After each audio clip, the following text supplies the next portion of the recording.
All right, everybody, welcome back to another Atheists Having Cocktails with Christians. This is going to be an epic episode. I've been trying to get the guy on the show for a while. Everybody knows him. I don't even have to introduce him. He's iconic. The Crucified, Outer Circle, Stavesacre, however other many projects you've been involved in. Let's all say hello and have a great conversation with Mr. Mark Salomon. So thank you for doing the show, bro. Yeah, man, no problem. Yeah, This wasn't easy. One of us everybody's is busy. very, very forgetful. Yeah. Plus, I Yeah. mean, we all work, just I do the show just, in my spare time when I can. And Yeah. I see my buddy Jeremy that does the rumors podcast. He's like, Yeah. bam, bam, bam. I'm like, dude, I wouldn't even have time in a month to do half of the interviews that he does. So Yeah. I did a show for a while, stopped in like 2017 was probably my last episode. I'd love to do it again, but in all honesty, I just don't have any interest in covering like I didn't intend it to be a Christian nostalgia thing at all. yeah, I just sort of kind of defaulted into that, which is, I was more interested in where people from the 90s ended up, like all these bands. There were so many great bands in the 90s that were very promising, and then they just kind of didn't happen, yeah, and the whole scene of music really disappeared, overnight, really, yeah, and truthfully over the 9/11. I mean, the whole yeah, like the post-punk, post-hardcore thing, the job box, quicksand and all, like oh yeah, that stuff was on its way up. And then as soon as 9/11, it was just like nobody wants to hear any of that stuff. They don't want to yeah. hear any pseudo serious jive. They want only, happiness, joy. Yeah. Yeah, here in So, Kansas City, we actually had a really good hardcore punk and oi scene for a lot of years. I played in oh a yeah. band called Brass Knuckle Choir, and then Mm. played a couple hardcore bands. And I mean, luckily through our tenure, man, we got to play with like Blood for Blood and Terror and Blitz and I know the name Terror and I know the name Blitz, yeah, but I know I was never a hardcore guy. yeah, In fact, a lot of the hardcore fans of the 90s in particular, and the very, very early 2000s were not fans of me. yeah. But that's okay. I just wasn't into it. However, KC also is known for um an amazing like that post-hardcore Mhm. sort of scene. Like I saw in Kansas City at, like, it was basically like a house with a big sheet tacked up on the wall. I saw Queens with like 60 people. Yeah. We were turned on to Molly McGuire and Mhm. like what was the original math rock thing. That's what they Mhm. kind of called it until before Stanford Prison and all that. But I remember going through then. Our buddy Jeff Riley from the band Polar was a big fan of that whole scene. He actually passed away this year. Rest in Oh, peace, my really? friend. Oh, I'm Yeah, sorry to hear that. but he turned us on to all these bands: Shiner, Mhm. Molly McGuire. What was the other? There was another band from that area. I'll never remember, but yeah, it's a good scene. I like the town. I just really Yeah. hate that football team. Yeah, I hear you. Yeah, yeah, but you're right. After about a few years after 9/11, everything's just it's different. Yeah, Like nobody it was too shows don't bad. happen. Venues got shut down. We had a place called El Torion, which was kind of like our CBGBs, and Yeah, Mayhem was playing there. Dark Throne. They had everybody from death metal to hardcore to punk rock to yeah, to ska. It was every night. I mean, you could go every night and see a different show, and that was from shit probably 2002 to about 2007, and then it was over. City yeah. down, licensing. A lot of violence, especially in the hardcore scene, especially in the mid 2000s. All the Oh cool man, tough guy stuff. You know what I mean? So I mean, we had just violence after violence at shows. kids, showing up with weapons and guns. And I remember. I mean, dude, it's Huntington Beach in the in the mid to late '90s. The hardcore scene and the aggression that was involved there it's a pretty yeah. substantial deal. In fact, I lived for like I don't know, 2 years or so, 3 years. I lived in this place that we all used to call the Newman House, with all these like Christian hardcore guys. And across the street from this cat from Salt Lake City had moved to Huntington Beach, and he was like, one of the first like legitimately like politically involved hardcore uh scene guys. Like he was deeply involved, and the dude ended up getting arrested for blowing up, especially the whole vegan scene. There used to be a lot of violence there. Oh yeah, vegan straight edge, basically. Yeah. I shouldn't say the vegan scene. I should say the straight edge scene. Yeah. That whole straight edge scene, and in particular the Salt Lake straight edge scene, was pretty gnarly. Their hardline crews were intense back in the 80s. Yeah, guy got his hand chopped off and stuff. But this dude across the street from us, he was from there, and one day, dude, we just went outside and there's cops all lined up outside the house. Like you're under arrest. And he blew up a furrier. Huh. Blew up a furrier, like he was on America's Most Wanted and shit. It was really weird, man. Very strange times. Because it was a much smaller world, so it's easy to get. You didn't have the information of what was going on. You knew what was going on. You were seeing your town, or maybe you hit got a fanzine and like, oh man, I'm reading about this, So. Yeah, and the last thing you would ever expect is to read about something like that and then meet the dude unrelated terms. Like what? Way too big of a world. Man. Yeah, I'd say one of my funnest was I have a buddy here grew up in New York and grew up with like Agnostic Front. He's all friends with all those guys. So we went out to New York for the Black and Blue Bowl in 2014, and I've never been straight edge, but I love a lot of straight edge hardcore, and I got to see the reunion, which was just legendary. I mean, that was which one? Judge. Oh yeah. Yeah, it was a fun time. Yeah, talking to those guys, 30 years later, and they're like, man, we were just, playing hardcore, and just, like the mythos of what they did got way, pulled out of context. We beat up a guy at a show, then it's next, like they slaughtered 30 smokers and, prohibition kind of stuff, I mean, this is not really a surprise to anyone, but like, what was dude's name? He was in Carrie Nation, and one of those Judge was like a New York band, right? Yeah. There was the Orange County scene at the same time, and what the heck was I'll remember as soon as we're done talking.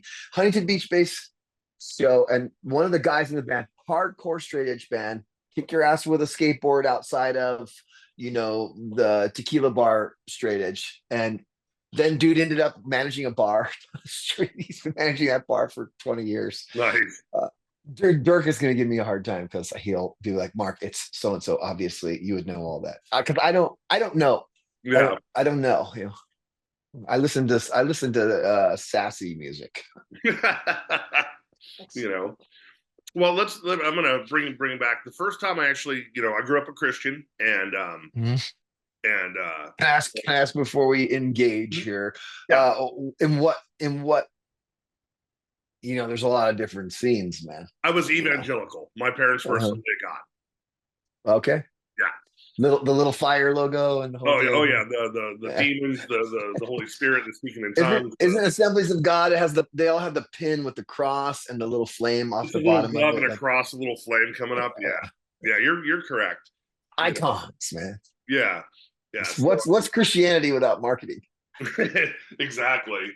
But so I mean, obviously when I was a kid, I listened to like Keith Green and Carmen and Petra and that kind of stuff. But then by the time I found when I was 10, got into Striper, but also hair metal was the flavor in 1986. You know what I mean? So not for me, but Jim loved that shit. Jim and Greg were so into that, man. I just never understood it. I wasn't a metal guy, you know. In fact, my hatred for that vibe kept me from hearing the band Metallica for way too long. Like they kept telling me, no, dude, you'll like this. I'm like, dude, there's no way. You keep trying to tell me that. And then the next thing you know, we're watching a band and they got like freaking stuffed animals stapled to their butt. Like, well, I don't even know what I'm listening to. Yeah. This is like, they all have makeup. This guy's got facial makeup and a mustache. What are we doing? Yeah. No, I hear Anyway, you. sorry. Yeah, no, but I mean, that was just, especially with strict parents that wouldn't let you listen to secular music. I had to find what I totally. found. I know that scene very much. Yes. So yeah, I remember going, to the Christian bookstore and finding, The Crucified and Vengeance and Deliverance and that kind of stuff. But um, when I was 14, I got to see you guys for the first time. My parents, I begged them. They drove me down to the Reseda Country Club and scattered. Yeah. No, you went to the show at Reseda with you guys. That's very cool, man. That's very cool. Yeah, and 14. That's where I met one of my very best friends there. I mean, I haven't talked to him now in some time, but okay, you'll remember. During Scattered Few, the stage diving kid, that was Kelly Rosecrans. He's like a semi-pro skater. He's probably still skating if he's I don't know where he is anymore. But I met him at that show because he landed on his nose. Oh yeah. And they're like, dude, the kid that hit him jumped off the stage and split his nose over, or whatever, split his head open, broke his nose. He wants to talk to you. You think you go meet him, basically like, we don't want to get sued. Come meet him. Yeah. And I go and meet him and he's sitting on this girl's lap and she's like, are you going to be okay? And he's just, sucking it up. And dude, that was such a fun show, man. Well, that was a legendary joint, dude. Yeah. Oh yeah, I saw. I mean, years later. I mean, I was there for their final metal show where it was Gigi Allen, and he did some pretty notorious stuff. Way to go out. Yeah. And after that, they were like, "We're done. We're not booking this kind of stuff anymore." But yeah, I remember that show. Like, I'm down in the pit. I grew up in Oxnard, going to see like Ill Repute and Aggression and Circle. I loved Ill Repute. Loved Ill Repute. Dr. No, Stalag 13, all those good nardcore bands. So yeah, and then I remember, like the pit was pretty rough that night, but I especially remember after the kid fell down, Bob Beeman from Sanctuary in his white leather. Oh, that I forgot about that. No more moshing, and everyone's like, this is a thrash like hardcore show, like this, yeah. I've met Bob once. I don't know the man. Every time I see him, I'm just like, you should have been managing Striper or like White Cross or something like. Oh, I mean, in all honesty, that church was pretty much that, big Barren Cross. That was their big Sanctuary bands. Yeah, which I had heard those bands, like Blood Good and Sacred Warrior, and it was just kind of stuff I had to listen to because there wasn't any alternative.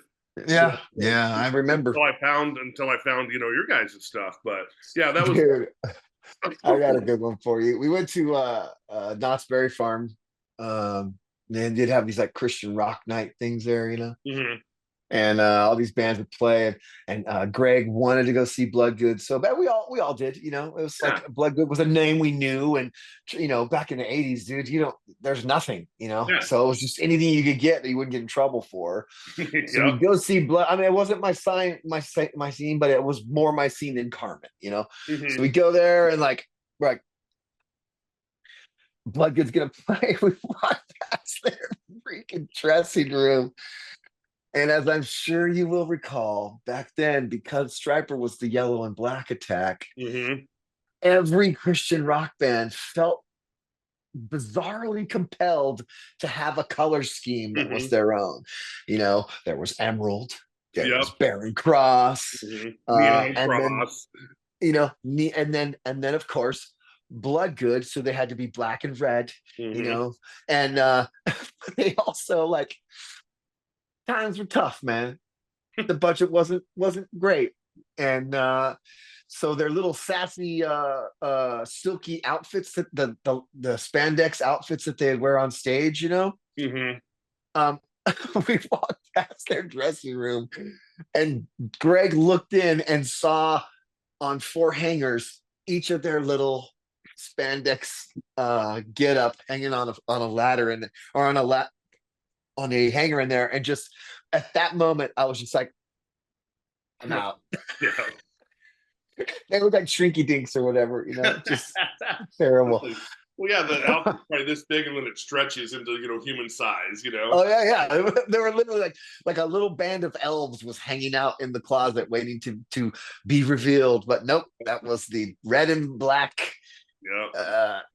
And the funniest part about it is that all that whole scene was totally about like girls and Yeah. suggestive behavior. But no, Christians got to do it. We just got to do it with a color scheme. Yeah.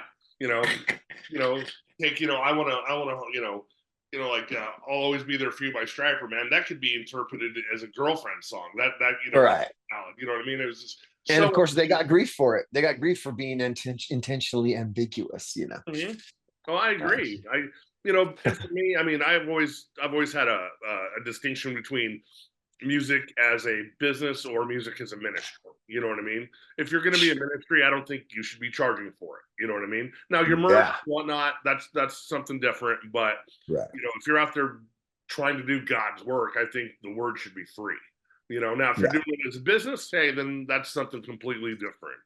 But yeah, I felt at the time, in the 80s, I'm a teenager, I don't know really anything. And in my early 20s, I knew even less. I was one of the dumbest people in the world until I got my entire life stripped from me bare, really.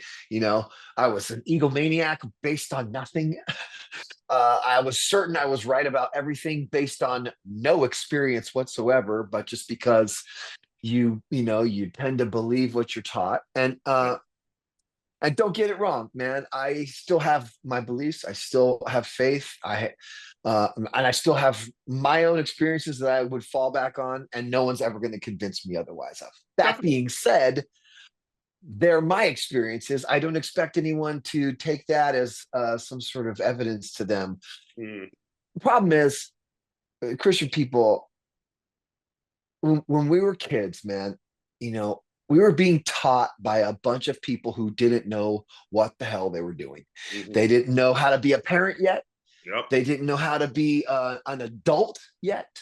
Mm-hmm. And they didn't know what it meant to be a Christian, and I think most of them intended well, but so much of what I was taught as a child that always bothered me and always like caused me pause, and when it made me ask questions that were uncomfortable for the people who I was asking them of.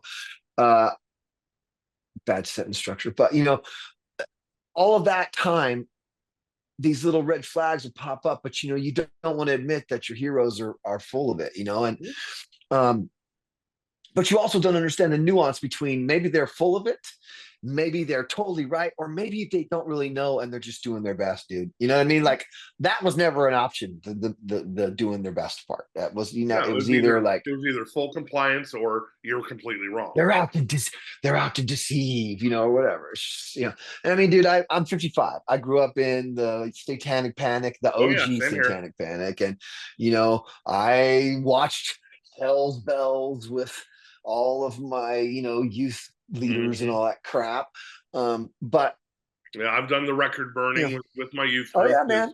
And the funniest thing is, Jim probably didn't tell you this, but Jim Chaffin was a pretty hardliner back in the day, and he talked me into. I was a huge U2 fan, YouTube fan, and I had never really been into anything. I was still not even a fully formed human. So it was my first chance to really be into something. And because of where I lived in particular was out in the wilderness, basically. We lived out in the field in Central California, Madera ranchos. Like there's nothing out there. Literally, when I was a child growing up from 8 years old until 18 years old, or 9 years old till 18 years old, I lived with neighbors who were coyotes and seasonal pawns. I mean, honestly, we went from the hood in Fresno until I was 8, and then out to the country. Like I have no concept of what anything is, dude. To me, Fresno was the big city. You know what I mean? Like It was so you're going off of very little resources, you know what I mean? And Hmm. when we were out there, man, we just wanted something to be into. Yeah. And so I was into you too. I had finally discovered music. I didn't even have a record player or anything like that. I was at school. I was, I started high school when I was 12. I just, because of a weird birth, my Weird. All birthday right. was weird. So when I started my freshman year of high school, I was 12. When I graduated, I was 13. You see, so like, then 13, 14, 14, you know what I mean? So Mhm. I was little, and I didn't have my brain turned on, man, Yeah. So like I just didn't anyway, I got into U2. This kid played him for me at school. The guy says Jesus in one of his songs. My parents were cool with it. Hmm. They allowed it. No, these bands are Christian. They're Christians. They're Christians. Yeah. They're Christians. Oh, okay. So that's it, man. I'm buying everything I can, saving my allowance, getting posters on the wall, bugging the guy at the record store if I can have that, promo Hmm. poster or whatever.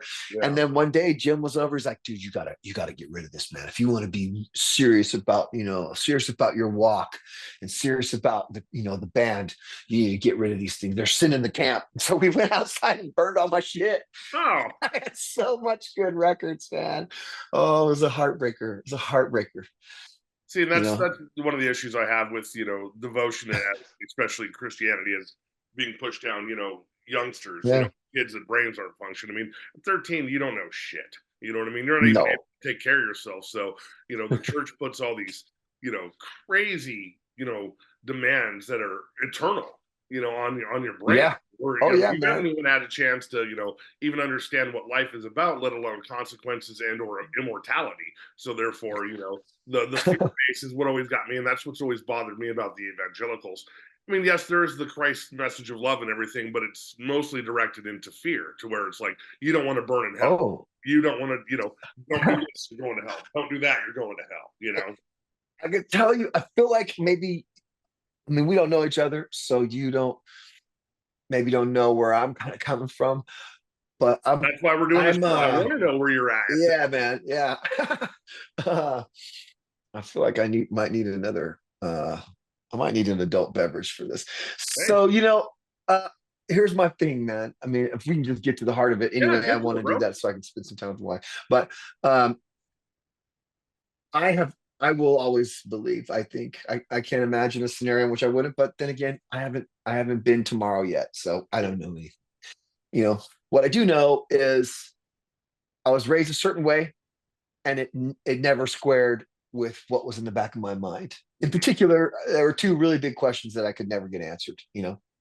If there's no this constant repetition that your greatest deeds are filthy rags, like a lot of emphasis based on that one, or pushed onto that one verse, Mhm. and that you can do nothing apart from Jesus and all this stuff. And then I straight up asked my dad, like, hey, if I can't do anything good on my own without being a Christian, how do I decide to be a Christian? Mhm. Isn't that doing something good? It's illustrated to me in this way where you walk across this cross-shaped bridge and you leave the world behind and you Mhm. you come to Jesus, and that seemed to not make sense to me mathematically. Yeah. You're like, if this needs to happen before that, you can't do that.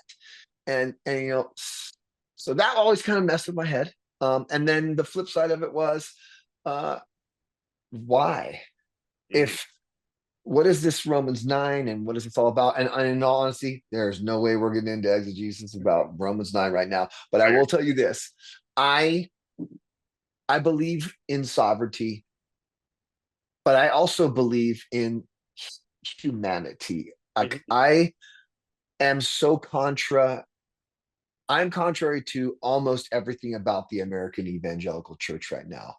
Politically, Mhm. societally, socially, whatever the correct word is, and particularly with regard to just the fundamental doctrine. Mhm. And I know there's a litany of guys, and they all talk very condescendingly, and they're all super confident, and they all went to fucking master's college or whatever.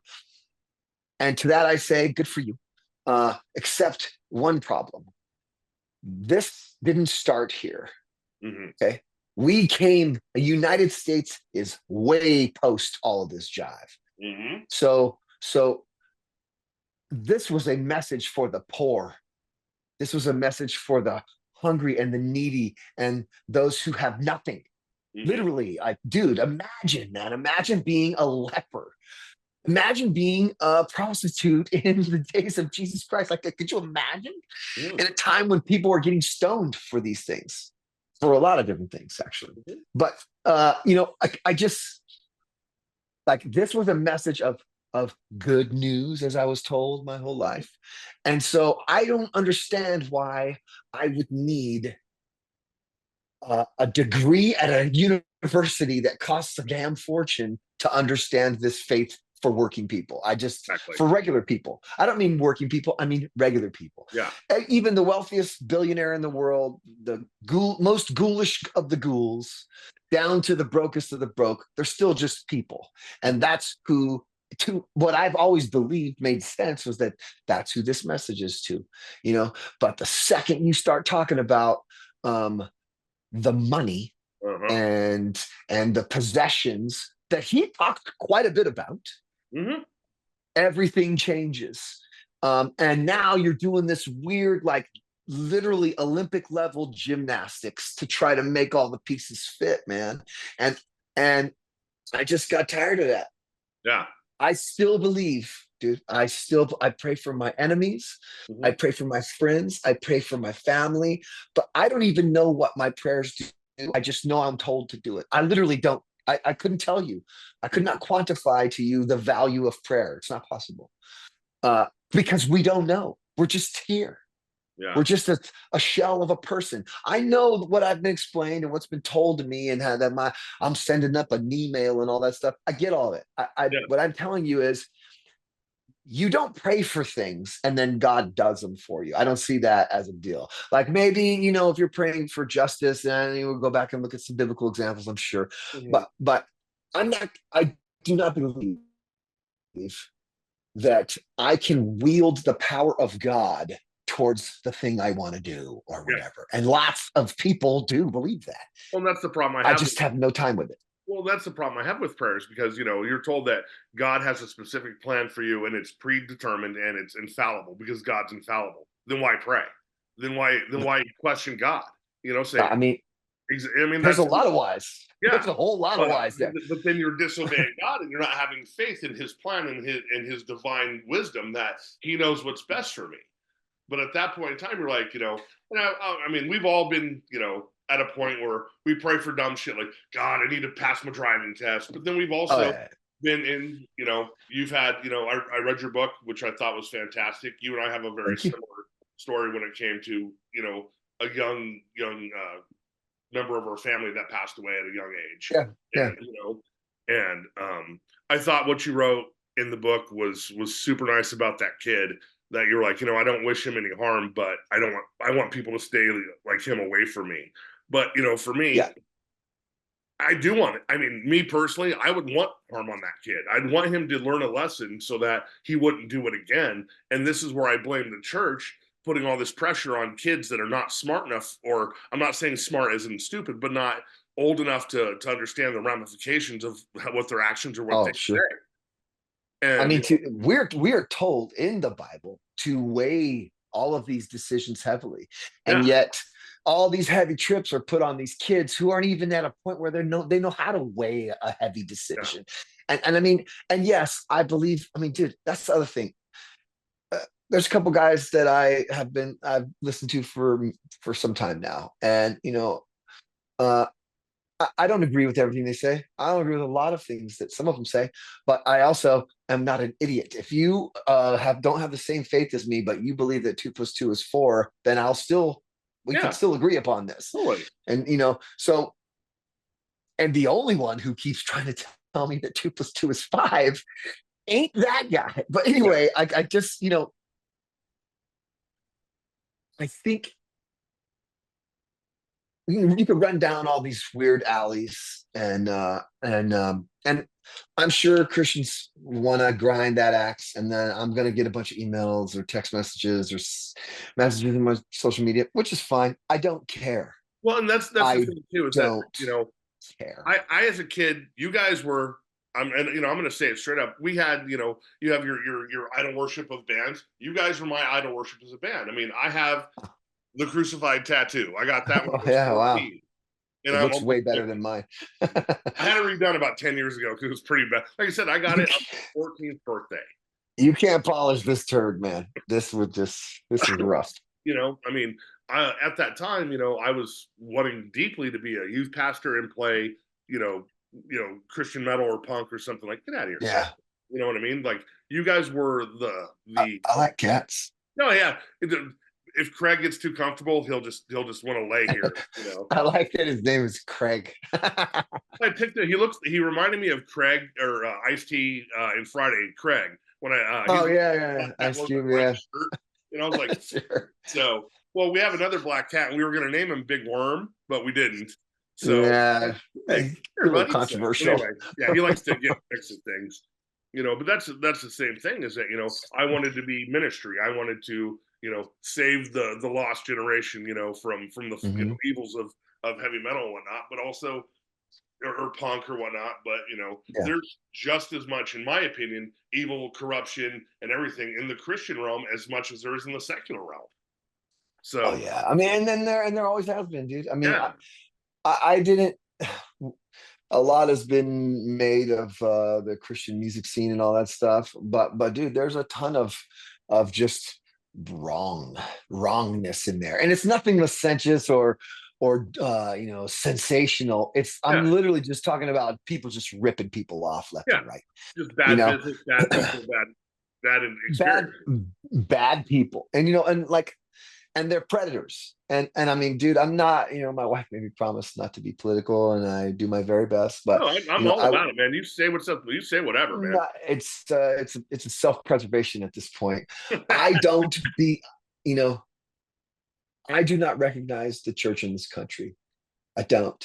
Yeah. And I believe that is ironically a reassuring thing. Do I say a good thing? Absolutely not. But it's reassuring to me in one way. I have always been told since I was a child, and always have believed since I was a child, and learned to, and became a Christian. I have always believed that the road was narrow and the numbers few. And the society that we live in right now, there are people, this huge number of people who all believe they're Christians and they're voting this way and they are national loyal. They are this certain thing, and we know it, and we're so happy we finally got the answers, and we got the guy we knew was going to be just the hero. And all I can say is this, because I only think I care about my people. I do. I care about my Christian people. I laid it down in songs my whole life. I try to encourage and I try to truth tell. I'm not. Yeah. What's the point of doing anything else? So particularly my lyrics with Stavesacre came at a point when I realized that a lot of what I knew didn't make any sense. And I was trying to figure it out, man, and I don't have it all figured out yet still, but I do know this, that the character of Jesus Christ, who sold me, right? Who the good news, in the times of my darkest hours, I was asked, don't you know, man, that God loves you? Don't you know that? That is the kind of interaction that I had with other people that saved me, because I was in a bad way. I was a mess, I was lost and I was formless and void, just floating around, after the crucified and all that stuff, dude. It was things were bad, and I think I call it my Nebuchadnezzar stage. But Yeah, your book was, like I said, I read your book. Your book Yeah, was, there you go. And that reaching out to me was the Christianity that I believed in. mhm. And since that time, it has disappeared. I don't even know what any of this is, Yeah. you know? Also, I have to think it's a lot to do with being fervent as a youth and finding something you're passionate about and going balls deep, hardcore as you can, because it gives you purpose. And then as you get older, and that dwindles, and you don't have the same connection with either music, community, friends, whatever, and real life hits, then we really have to stand on the ground of, okay, where am I going now? Because I'm not a kid anymore. I can't Yeah. live in a house with four dudes paying Right. $200 a month. I got a future to look after. I got kids to feed. I got a wife to take care of. You know what I mean? And then real life hits in, and then we have to make the really hard decisions of, you know, like I mean, my musical journey, was not ever, I've never got to tour or anything like that. But I mean, I was in a band from the age of 19 till I was 41, and I'm 48 now, and all those years, I mean, made a ton of good friends, had so many good times, Yeah. out late partying, having a great time, getting into fist fights, just being crazy. But at the end of the day, like I said, when that ends, and then you're stuck by yourself, and you're like, man, where do I go from here? So there's so many questions. And that translates for me into Christianity, when I was so fervent to where I finally was seeing holes that I disagreed with and couldn't get an answer, and started finding answers for myself that made sense. And I've said this before on the show. It's not like one day I woke up and was like, none of this is real. I'm out. This Yeah. was a Right. long journey of reading and thinking, and even second guessing myself, like, and then feeling guilty, like, am I going to hell now? Have I disrupted the Holy Spirit? Have I made the right decision? Have I made the wrong decision? And when I finally am just immersed in just being a good human being and looking after people and trying to do the right thing, I think it's, for me, just a more fulfilling life than having these rules and stipulations, to where if I have to do this, then I get to get there. Yeah. Well, and I also think, there's so much more to what I hoped for with this, with my faith. I wanted to help people. I wanted to do good things, and I wanted to please God, and I still do. But I will say that when I mentioned the word reassuring, like, the way is narrow, dude. Mm-hmm. The number is few, and when I see these massive swaths of people just blindly following all these things and blindly declaring these things without ever so much as uttering a word close to what you just said, none of the questions that you just mentioned belong in this, whatever this is. Yeah. Right? That's too scary. That's of the devil. Oh, they're putting thoughts in your head or whatever. It's like, no, man, the thoughts are already there. Yeah. I need some answers, and we're looking for some. But to what I would say to that is that, and I believe this, dude. The only true believers, I feel like a lot of what we believe is so right, and what we think we're so certain about. I believe that so much of what we believe and are certain about is about us trying to control who we want God to be. Mm-hmm. And I don't think that works at all. And I don't think it's real. I think it's delusional Mm-hmm. and very, very on the nose for America, Yeah. And I love my country, all that. Yeah. I don't need to slobber on boots, though. Well, and here's I'm the thing. You don't have to justify any way you feel. I love my country, but our country's fucked right now. You know what I mean? very It's been fucked for a long time. and the lack of any empathy towards Mm-hmm. people. And I'm not, and this is, I know there are certain groups of people, they'll read into it one political party and Totally. another. I will tell you that in my adult life, I can't say that was the guy. Yeah. That was a good man. That president was a good man. I can't. Yeah. No. Every single one of them has done something that's made me just go like, dude, how corrupt can you get? Mm-hmm. What's left to sell, man? Oh, me. You know, What else can you destroy, rape, pillage, spit on, shit on, and get us, away with it? our attention spans, and Mm-hmm. us. That's what it is. But, okay, I'm doing it again. I hear it. Where I'm going with that is that because I believe in that Jesus, Mm-hmm. and because I believe that the number is few, I truly believe that it's and it has nothing to do with my own, which is even what the Bible says. It's not of my own works, but of Christ. I believe that we are chosen and that he makes his choice. Now, what does that mean after death, dude? I don't know. I wasn't there. Yeah, I haven't been there yet. I still don't know. I'm afraid of it, some of it, but I'm yeah, not afraid to die. I'm afraid of being wrong about what happens after you die. But exactly. I can admit it, Yeah, and dude, hey, you can boldly declare to my face that you're certain of heaven and all the ramifications of yeah, your life. And I will say to you, I think you want that to be true. yes, And I hope it's with the best of intentions. Because one thing I know is that he knows my intention. yes. I That's would the one say, lack. yeah. But I would say, like, when I talk to my parents who were still very evangelical, and they're like, well, when I die, I'm standing before God. I have to say this, and I don't mean it to be rude, but I say, then you're either delusional or you're lying because you don't know. We don't know. uh, I can't tell you what's going to happen, when I die. No, You have a structure of faith. You cannot tell me that 100% that's your belief. That's fine. You can believe, yeah, you say, hey, when I die, I believe this is what I'm going to face, but you can't sit there stone cold face and say, I know. Because who no. told you? And because there's so much more important. Like, just sit here Yeah, and I spent so much of my life back and forth with this conversation yeah, and who's the right and who's wrong, whatever. And dude, the one thing we know about our lives that we can tangibly say, I know this to be true, is I am here to feed the hungry, yes, heal the sick, tend for those who are in need, to love my neighbor as myself. mm-hmm. That I know is a fact.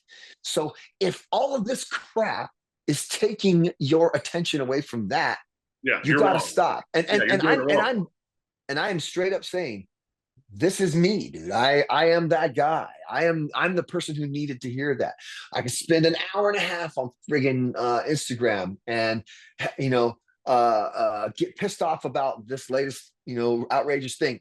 In the Yeah, meantime, I've done nothing for yeah, anyone else.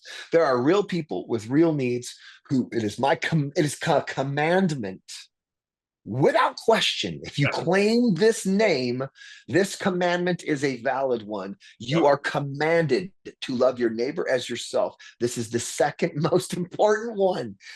Where did we miss that? yeah, So that's where I'm at, man. And I don't have the answers, dude. I had a yeah, debate on my show once with a guy who's hardcore atheist. He asked very valid questions mm-hmm. that I can tell you most of the Christian people that I've spent time with who claim to be such confident apologetics, majors or whatever, they would have had a very difficult time with these questions. It's because they're real ones. They're valid questions that exist Um, outside of life. who was You the know, interviewee? Who did you interview? uh, uh, Godless. He goes by the name Godless. He's a big hardcore guy, actually. Okay, Um, never Christian or once Christian, moved on, or No, his name was Godless back in the okay, day, and he asked some very valid questions that I'm not afraid to repeat. Hey, yeah, are you telling me that? Are you trying to suggest to me? This is the one that probably stuck with me the most. Or are you trying to suggest that a loving God would allow the suffering of a child somewhere just because? It was something. It was that just because was just his will yeah, that this child suffer. And dude, I had no answer for that. yeah, And to and what's most important is to not give one. yeah, If you don't have an answer for it, yeah, shut up. yeah, You're doing no good. No bold, oh, I got you there, a zing in an interview or whatever is going to change the fact that a child is suffering and you're not doing anything about it. You want to win a debate or whatever. And dude, that's a very, very valid question. I Yeah. don't know why. All I can say is I don't know why, but I truly and sincerely believe that when this is done, whatever this is, it's somehow going to make sense. And maybe Yeah. I'm wrong, dude. Yeah. I don't know. Yeah. Man, I That's could the be standing at the gates going, man, I well, messed but up. I truly believe that that is not actually a possibility. I don't believe that you can be taken away if you are his child, Yeah. if you are meant to be with him, which I tend to lean towards that's every human being on earth. Mhm. But if you are meant to be with him, you cannot be snatched out of his hand. And Yeah. this is the kind of obsession over a small verse that I'm into, you Mhm. know? And here's the craziest part, the part that I didn't grow up with any kind of freedom to understand is that youth pastors and theologians or professors, whatever, have zero authority over me. I do Exactly. not have to do anything they say. Yeah. I don't I don't face any new scrutiny from God because I displeased this pastor. This Mhm. is not a thing. And freedom is definitely a thing. And if it's not, I got no interest in this. Yeah. It's not the same faith that I have. And Yeah. I can't just shake what I believe. You know, there's if your goal isn't to love your neighbor as yourself, then there's just no point, dude. I Well, mean, and I'm talking about your interactions with others. no, no, no, Obviously, no. That's interesting because the you have very Calvinist, which is thought train where God specifically picks people. Not everyone uh-huh. is I'm is aware. is Yeah, available. Just but so I'm also not a theonomist, so exactly. I don't But go I'm down just that saying road. that there's and that's the thing. There's so many other little texts between the King James and then the NIV and whatnot. You know what I mean? Like Yeah, that's the major problem I've had, and I've shown this to Christians where the resurrection. There's four different accounts within the same four books. There's yeah. where the angel was outside, one where the tomb was inside, one zombie showed up. I mean, okay, I mean, that's a very comical way. Yeah, but I get what you mean. What I believe about all of those things, though, is the truth is right there. You are not supposed to be taking these as literal historical events, dude. And I don't know what else to say except something happened. This person. Let me kind of wrap it up by saying this, dude. Jesus came to feed the sick, or feed the hungry, and heal the sick, straight up. yeah, And they killed him. yeah, And the people who killed him weren't the evil leftists. no, They were the church leaders of the yep, day. the people And with power. and the reason why that is so important to me, and the reason why his tiny little following got even smaller, is that the way is narrow. The Yeah, number is few, and the Son of Man has nowhere to lay his head. These yeah, people who keep trying to tell me that we're setting up God's kingdom right now. Next 1,000 years has already begun. We're doing it right here, right now. These people are insane. yeah. They have been deluded, and I got no time for it. No, I hear you. And it's the same rhetoric I heard growing up in the 80s with like Pat Robertson, like gods of the new age are coming, the Antichrist is here, Oh, dude, I've been for told the there were so money. many different I antichrists. know. But the Yeah, I fact think that the one guy who displays all the aspects of antichristness yeah, isn't him, but is in fact kind of suggested as a potential Christ-like figure is just incredible. yeah, That is good writing. yeah. No, it is. That is a In that our is a lifetime, very we well put probably together both of story. us have lived through at least half a dozen Christ returning any day now. You know what I Oh, mean? dude, I was ready in 1999. Chuck Missler had me ready to pack up all my shit and buy a bunch of bottles of water and staple food and MREs so I could be a minister to Yeah, people because it was the beginning of the apocalypse yeah, when the 2000 bug hit. yeah, And I played that cassette in the van with Stavesacre as we're driving across the country. It was right at the beginning of a tour of some kind, yeah, and I've got it. Back in the day, all you have is a cassette player. I got this cassette playing, and it's Chuck Missler going in about the Y2K bug and how there's going to be ministry opportunities. People are going to be without food. They're not going to have any power, oh yeah, what's up, buddy? And Scam, our drummer, is in the back of the van. He's like, Mark, what am I listening to? This shit is scaring the shit out of me. What are we listening to? He's like suddenly away from his family who are in jeopardy. I was like, God, man. Like, I'm already on the road, dude. You're freaking everybody out, We listened to this at the end of the tour, not the beginning of the tour. Right. Anyway, yeah. Well, let's talk some music real quick. I'll say the second time I got to see you guys was at the Roxy, and it was with Nicene Creed opening up. Okay. Wish for Eden, I think it was their first big show. Yeah. Mortal, and then you guys. So. Betrayal, Mortal, and the new.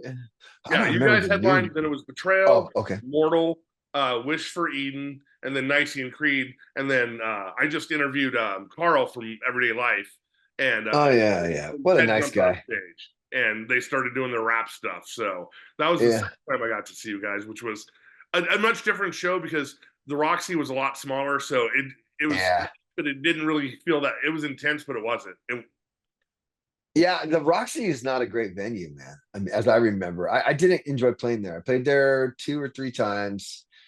In all honesty, for LA and for Hollywood in particular, the only really fun shows that were to be had down there was at the Troop and at the Viper Room. Those shows were fun. Those shows sounded good. Yeah.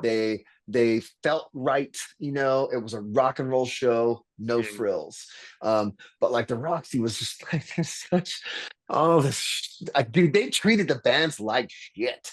Those owners of those clubs hated all of us. And I'm talking, it had nothing to do with my Christianity. They just hated the bands very much. They hated having to deal with us on a daily basis. They hated booking us at a show, having us not really sell tickets, have us not really bring fans in, and have them not sell any booze. Yep, at the bar. The barmaid. The bar tab sucks, Oh, we let tab in Stavesacre. They have a bar tab at least, it's like dude. And even then, those shows were still terrible, dude. The True was the best. That was my favorite place to play, in Hollywood. And then Viper Room was incredible as well, but it was definitely a little more stressful, a little more. Their sound man there was unreal. I hope that guy went on to do amazing things and get lots of money because he was really good. He treated everybody nice, Yeah. So, I mean, basically, at the end of the Crucified, you were living down in Newport and all that stuff, which is funny because you talk about the Northridge earthquake in your book. Yeah. You're living down there. I was out there. I lived in California during the earthquake. I slept right through it. Man. Dude, you know who was? I mean, I don't know if I mentioned in the book, but Clank was down at the Newman House for that thing. It freaked him out pretty good. Yeah, no, he didn't. That's funny. I just Clank. I just interviewed him about 3 weeks ago. He was a nice dude. Yeah, he was. Oh, he's a sweetheart. He cool. Came and stayed with us. Well, everybody came through there, and but when I woke up, man, I wasn't exaggerating. That felt like somebody was shaking a beach towel that I was laying on. It was the weirdest, scariest vibe. And I would have been living right down the street, man. Yeah. I mean, I went there later, and I'm sure I mentioned that as well, but it's been a long time since I read the book that I wrote. It just made me laugh because you talked about it. And I remember I was over at my buddy Richard's crashing over for the night.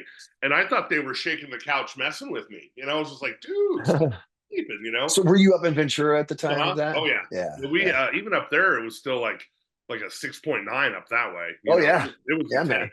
But I was awake for all the aftershocks, which were still 6.0, 6.3. You know what I mean? But I'll tell you something though. I was like, oh man, I slept right through that.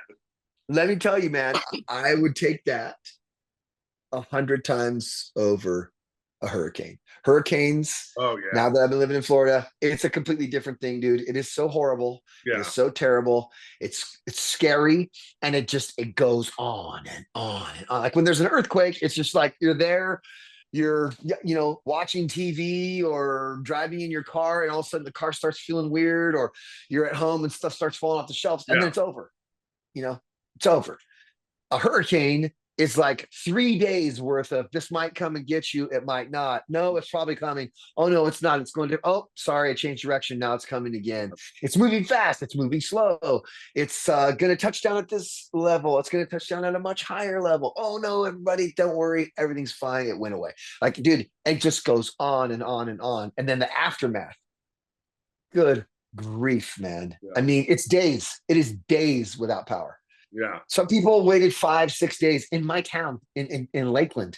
We're in the center of Florida. 5 days with no power in the center of Florida in the summertime. Ooh. The heat and the humidity down there is too brutal for me. Too brutal. No thanks. It's like living in a shower after someone has just taken one. You know what I mean? Someone you didn't know just took a shower and you walked in that room and now you're just wearing it. You wear that. And there's nowhere to get away from it, No, man. I'll go in the shade. Nah, it doesn't matter. Yeah, exactly. So by the time the Crucified ended, was it kind of bittersweet? Were you guys all ready to move along from there and move on to different stuff? Or, I mean, I wasn't. I wanted to keep doing it because it was the only thing I had. Yeah. When Jim called and left a message on my voicemail telling me that it was over, we're done, we're broken up. That wasn't a great time for me. Right. I had been struggling pretty bad for a while. And there's a lot of trapping from the church that was directly involved to that. We find out later that the church is actively praying against us, that we would disband and all this, which at the time, you think that they have magical powers. So no, totally. And you're thinking God's listening to them and God's answering their prayer. But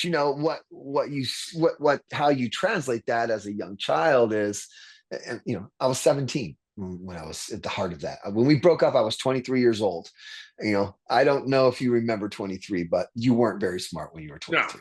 No, I just became a dad, Most see, there you go. What do you do? Oh, yeah. I gotta raise a kid now. Yeah. I was playing guess what? In an oi band and I was raising a kid. That's it. Not only do you have to raise a kid, you need to teach a whole church full of people a Bible that you've never read all the way through. Yeah. Do that as well. Okay. Yeah. Do you think either the music industry or whoever was promoting the music at the time, do you think they put unfair expectations on the bands to be preachers other than performers? I wouldn't say the industry did that. I would say that was an evangelical thing entirely. Right. Every story I told in that book about that the aggression was initiated from another church I'd never been to and a pastor I'd never met, who saw us doing something a way that they didn't like. And it just was a constant battle, So most of the pressure, preach, are you going to preach at the show? How come you didn't preach? You didn't preach. Are you still a Christian? Oh, I noticed that your band doesn't, whatever. Are you guys Christians still? Everybody always sells out. As soon as somebody becomes good, starts getting some fans, they sell out and they stop being a Christian. It's just like, dude, you just had like 17 different conversations and I haven't even said a word, Oh, we heard you're emergent. You guys are emergent Christians. So I don't want anything to do with you. Like, I don't even know what you're talking about, man.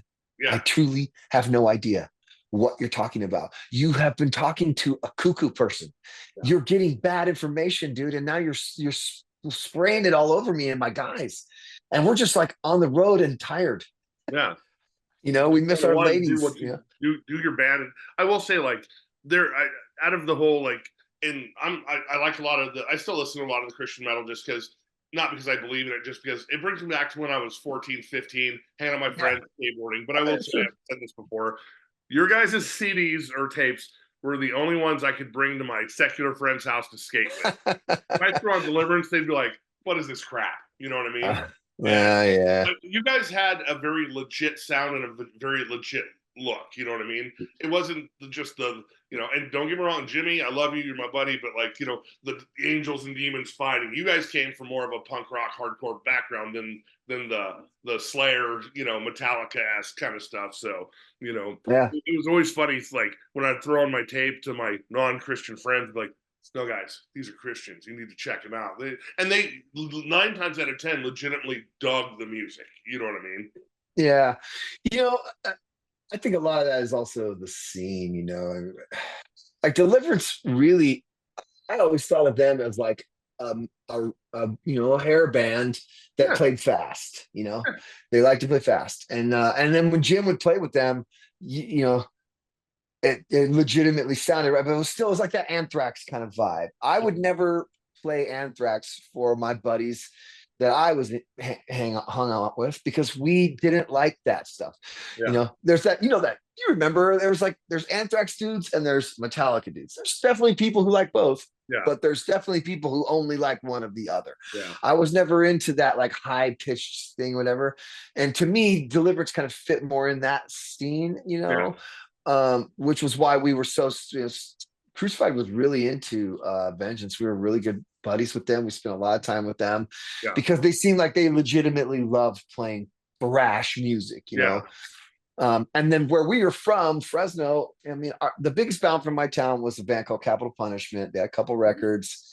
Dale, the singer, or that's the singer or the guitar player? Dale's the guitar player. I can't remember the singer's name. Anyway, they were they owned my town, Mhm. in Fresno. And all we ever wanted to do when we were coming up as a punk band is just be able to play real shows, Yeah, and that's why we played all those gigs and tried every chance we got to get on another thing. But when when it when you come from Fresno, the scene and the vibe is very much, it's similar to, really, I think, to the Oxnard scene, in my opinion. yeah. It's just like there's a lot of Latinos Mhm. in the Fresno punk scene. Oh, So the suicidal thing was very oh much yeah, a vibe in my town, oh yeah, and that was like a weird, if you think about it, suicidal, especially in the 80s, like there was definitely, they were kind of their own thing, oh yeah, you know.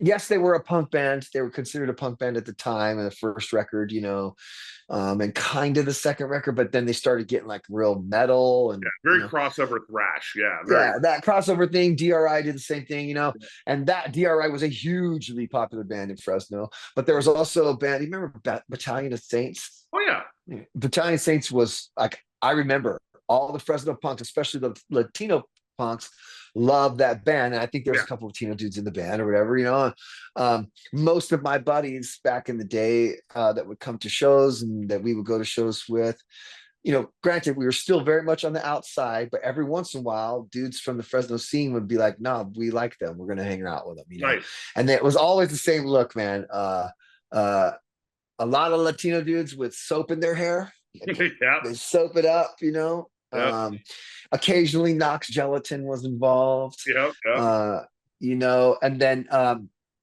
but bill up, Oh yeah. bandana underneath.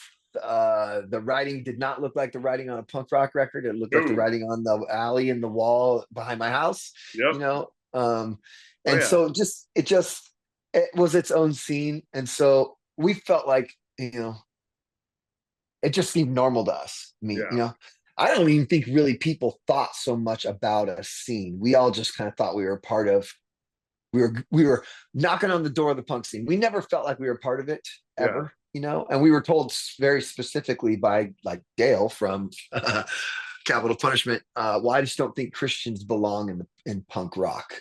You don't belong here. That's why he took our name off of the flyer that he put on his little Fresno's That compilation and sucks. stuff. And that was just the way it was back in the day, Yeah. But then we would go out of town and go play another town and play with actual punk bands from other towns, and they had no problem with us. I think it was Yeah. mostly like a local scene thing, and Local politics. Yeah. yeah. And Fresno is a very, very, it's a rough town, dude. And there's a lot of negativity in this town. The nickname is the No. It's just it's a very negative place. Yeah. And dude, the Dead Kennedys came to Fresno very shortly after the Crucified was formed, and we could never get on any shows at the time. Yeah. But Dead Kennedys came to the show, and they got the hell out of town. It got real weird and aggressive. Yeah. Fishbone came to town and played, and somebody tried to steal Angelo's cane, from the stage, and there was Yep. a huge brawl between the band and the fans. The dwarves came, and everyone was super into this. It was much later in the scene, and there was a huge fight. The dwarves jumped through the movie screen at the theater where the band was playing. It was just like, there was like a lot of Oh harshness, yeah, So then we go and play with these Christian thrash bands and stuff. It's just like, homie, yeah.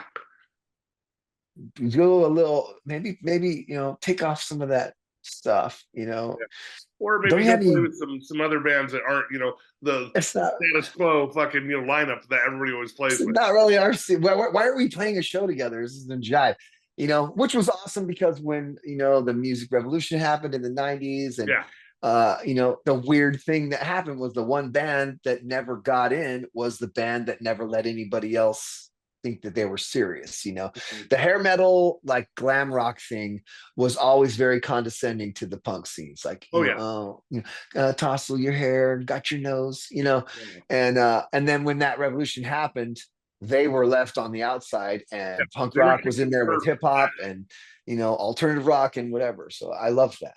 Yeah.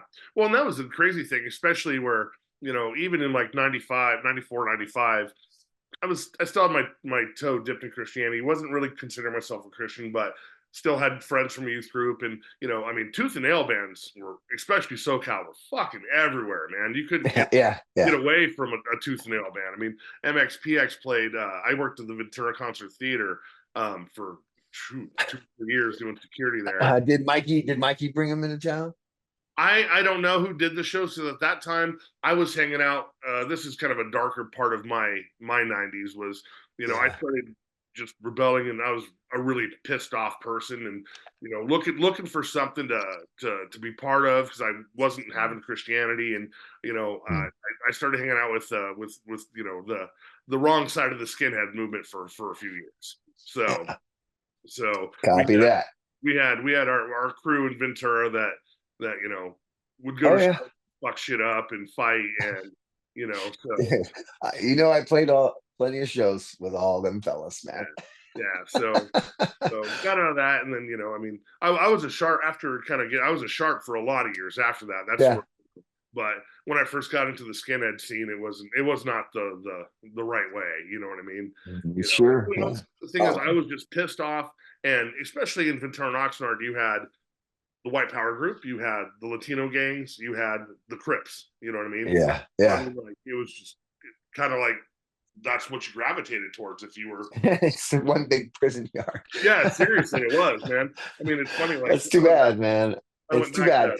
I moved to Kansas in '98, and then, met my wife here and got married, and then we moved back to Ventura, and it was just too expensive. I was working in Venice Beach, driving from Ventura to Venice Beach every day for work.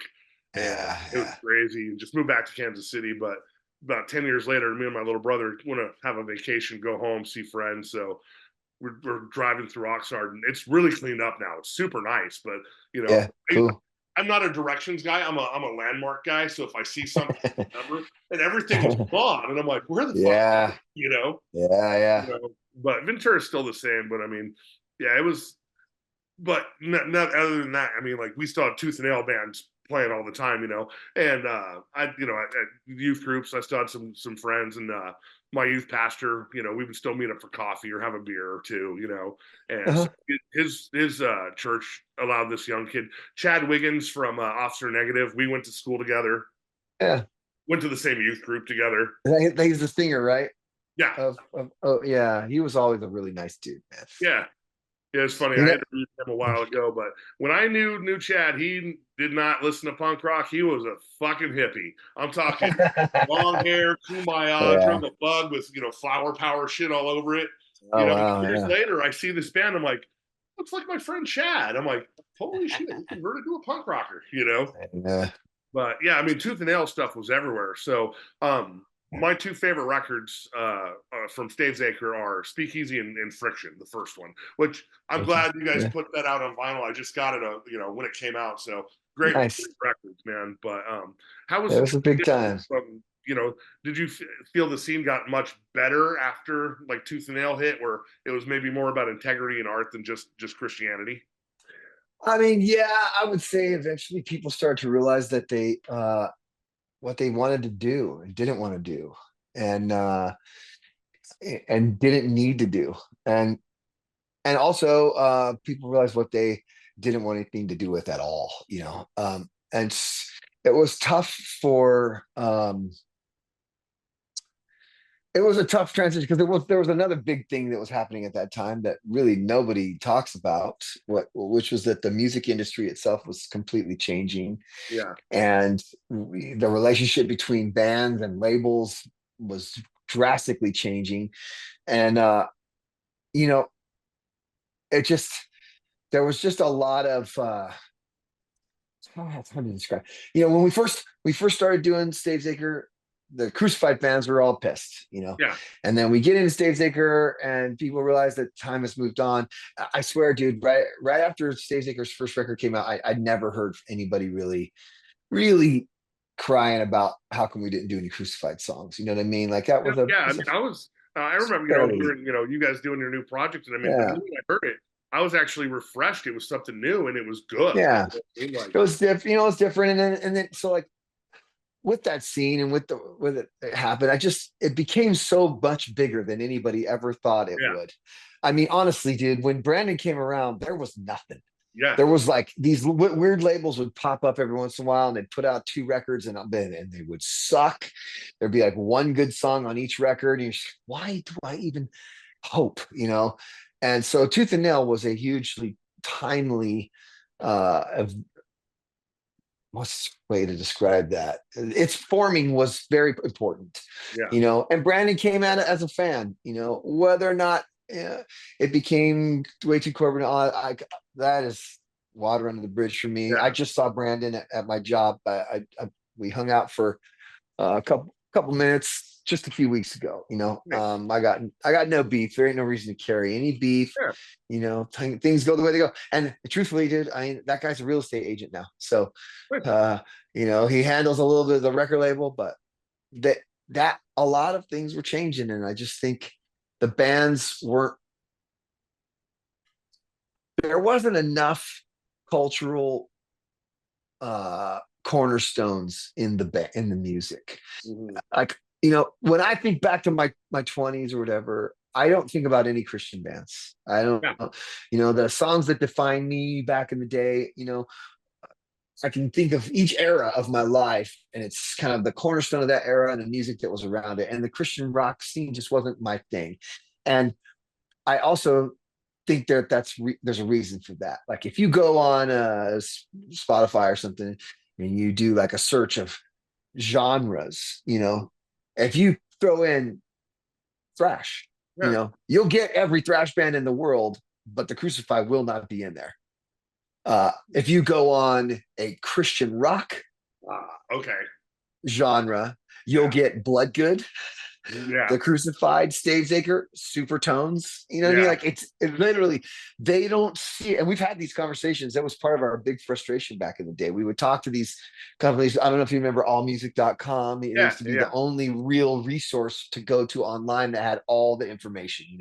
It kind of replaced jackets of records since people stopped reading liner notes. But it was also editorialized. Allmusic.com, every bio from a band was written by somebody who had an opinion about that band. It wasn't written it wasn't like Wikipedia. It was more like, this is what we think of that band.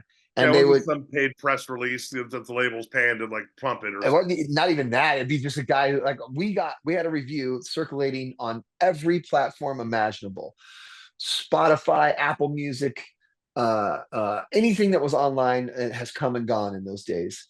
And it was always the same review written, or the same biography written by a guy who we didn't know, who compared our music to White Heart, I think. White Heart, Die Happy, the band after Vengeance, and then like Sam Black Church randomly. I don't know.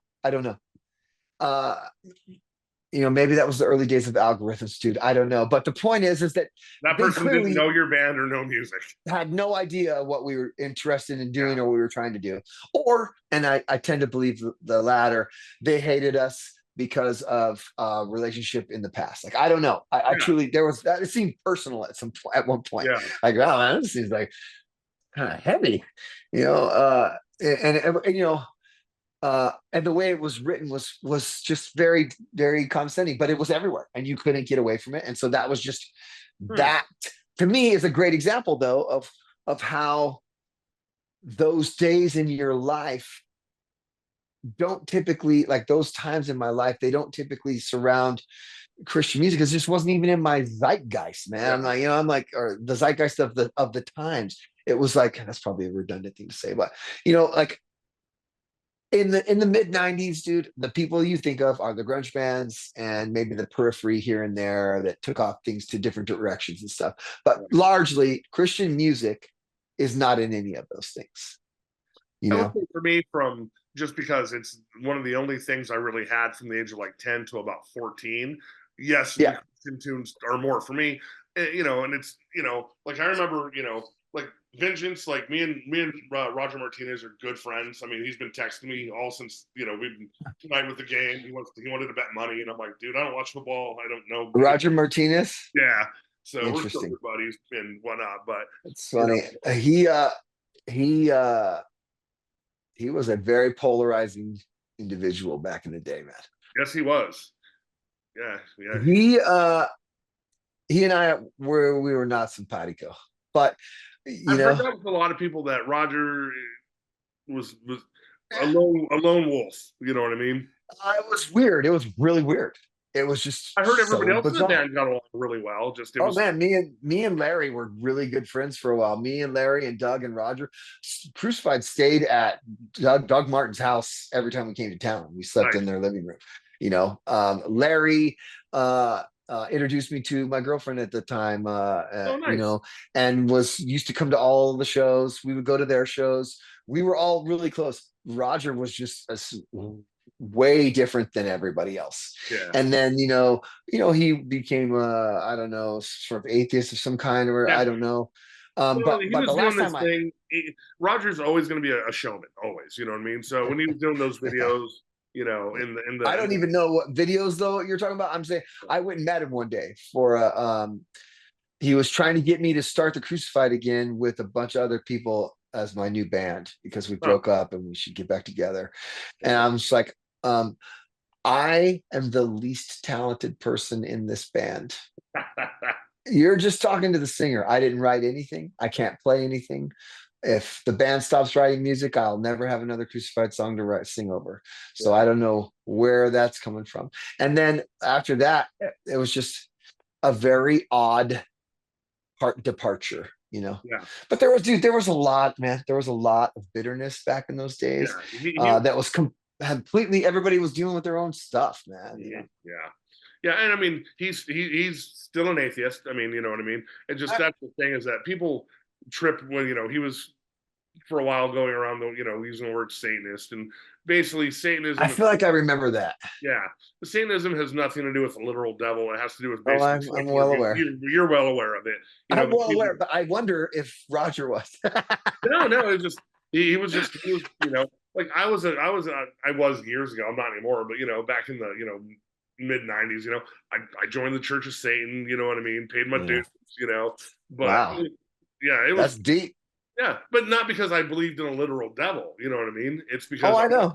just thought it was shocking and funny. Like, Exactly. you know, Most people I would wanted to probably I say wanted that. to annoy Christians. You know what I mean? Oh, And yeah. that's in my younger years. I was again, angry and pissed off, and I'm a guy that likes a good challenge and a good fight. You know what I mean? So Yeah. physical, verbal, mentally, whatever. I like to debate. I like to get into it with people. Yeah. And so it was just one of those things. But shit, what was I gonna say? But yeah, no, like when I heard Stavesacre, and then a lot of the Tooth and Nail bands, it definitely, one, I was refreshed that there was a new style coming out, and like, I don't know, like the hair metal thing, and like the thrash and the hardcore and the grindcore, it all Yeah. got too daunting, where everybody just then Oh, sounded, dude. you know. So It bored me to death, man. I'm gonna grab a Like beer for real quick. I'm gonna grab a beer. go ahead. All right. You Well, the got me? Chiefs won, so Yeah, I saw that. yeah. Roger Martinez owes me $50. You owe me, Wow. brother. I'll be getting He that bet Venmo. against the Chiefs. He bet against the Chiefs. Yep. The NFL under no circumstances is going to miss out on one last shot at getting Taylor Swift at the Super Bowl, dude. Telling you. No way. Don't you work for NASCAR? Or did you work No. for NASCAR? I worked in TV broadcasts. Oh, okay. Sorry, I'm old now, and so I officially enjoyed the old man candy. Um so yeah, I do broadcast television. I'm a tech. Basically, I make sure that I do a lot of different stuff. I've been a tech manager. I've worked in video. I've worked um, in fiber. Just the physical application of building the cameras, making sure the cameras are talking to the truck, and vice versa. And okay. so I do I'm around. Yeah. I just remember talking to somebody, and they told me they ran into you at working at a NASCAR thing, and I was like, oh, really? Yeah. I was like, I did. Well, NBC has a contract with NASCAR, so I was on that show for 8 years, but I left in 21. So I do, but I do. I try not to talk about it too much because they get real sensitive about that. But I've done a lot of different sports. I was in Paris for the Olympics. Oh, cool. I was in Tokyo for those Olympics. It just depends what the job is, I'll be working the Masters for another network. It's just we're all freelance, so we just take a gig wherever we can. Oh, that's cool. Yeah, that's nice. Do you have any musical things in the works, or are you doing? I mean, I still do Neon Horse whenever possible. Okay. I don't know if you're familiar with that, but we started it off as a joke between Jason Martin. Do you know Martin and Starfire 59 and that whole kind of? Yeah. So Jason, they're my, other than like Stavesacre, they're my favorite tooth and nail band. I love shoegaze. And I'll straight up tell you, they're one of the few bands, and I will say that we are that as well. MXPX is just a band. I don't consider them from the scene really. Yeah. Although they're all good friends, we love them dearly. Yeah, they're great at what they do. And they're like, I mean, seriously, that was my first Stavesacre tour. My first 2 Stavesacre tours was at MXPX. They're awesome friends, have been ever since. But how can I describe it? So Stavesacre's not broken up, but kind of just like laid it down for a while, and then we'll pick it back up and lay it down, pick it up, lay it down. And the last big gap where we this might be done is we did Baloo came back into the band, and we did Against the Silence, which was an EP. And it shreds. It's freaking great. I love it. Yeah. But we demoed that with Jason Martin. So we tracked all the basic vocals and all that kind of stuff and basic tracks with him, and he kind of helped produce it, you know what I mean? And before we went and actually tracked it and to throw it down. So Jason was we all played, cards together. A bunch of us do, the guys more than me, but I would play. I didn't smoke as much as those guys. So, I mean, just unreal amounts of cigarettes. It's unreal. I hear you. Now thinking back, I don't smoke at all anymore, or like cigarettes anymore. I wouldn't touch one, but I used to chuff them down like it was nothing. You know what I mean? And like, man, the amount of times Stavesacre got in trouble for ciggies, I'll tell you. Anyway, cigarettes? We would all get. Oh yeah. Who was giving? It was very controversial back in the day that Christian bands smoked cigarettes. Oh, okay. Big. Yeah. I see what you're saying. So we used to do this thing, and I don't want to get anybody in trouble, but it's so long it doesn't matter. We used to do this thing called DLB Carlo. Okay, and DLB Carlo was a buddy of ours who shall remain unnamed, who used his office. We went to his office and set up like little shitty casino tables and stuff, like a little garbage roulette wheel. and we had a little casino one night. And it literally was just like, Nice. you know, and a couple of the guys were like, I'm the house. I want to be the house. You know what I mean? And Yeah. like, yeah, of course you do, because you're going to win all the time. And Yeah. all that to say, we all got to meet each other and stuff. That's where I met Mike Knott. And that's really where I first met Jason Mark. I had met him before, but I'd never really spent much time with him.